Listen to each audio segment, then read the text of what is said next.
I read somewhere that somebody in my position is a secular pope, in the sense of reminding people always of the rules, of the principles, of the values.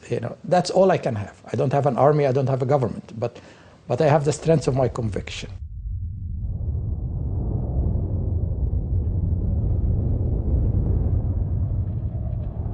The writing is on the wall everywhere, that society, the world, our human family is threatened more than any time before.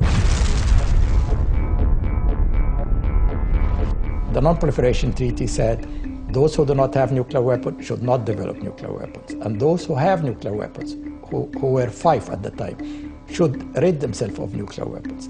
Unfortunately, after 37 years of that commitment, there still exists 27,000 warheads in the world. A lot of people would argue that's really a good faith commitment. You cannot have a system that is based on do as I say and not as I do. That is not, in the long term, a sustainable system.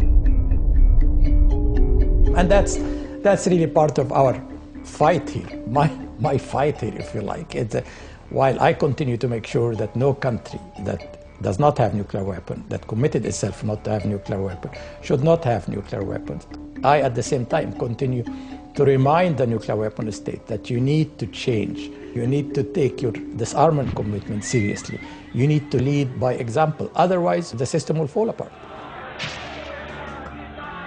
If you start, from the premise that I want to have my own security at the expense of everybody else, or I want to have my own cake and eat it, then we are in trouble. Then we have to tell you, you can't have the cake and eat it. You have to share it. I speak up, I stand my ground, and I know that all people can do is disagree with me. And if they want in the process to vilify me, well, that is a very small price to pay. In fact, I get energized sometimes by the criticism I get, because I feel, well, I still have a lot of teaching, if you like, to do. I still have a lot of gospel to spread.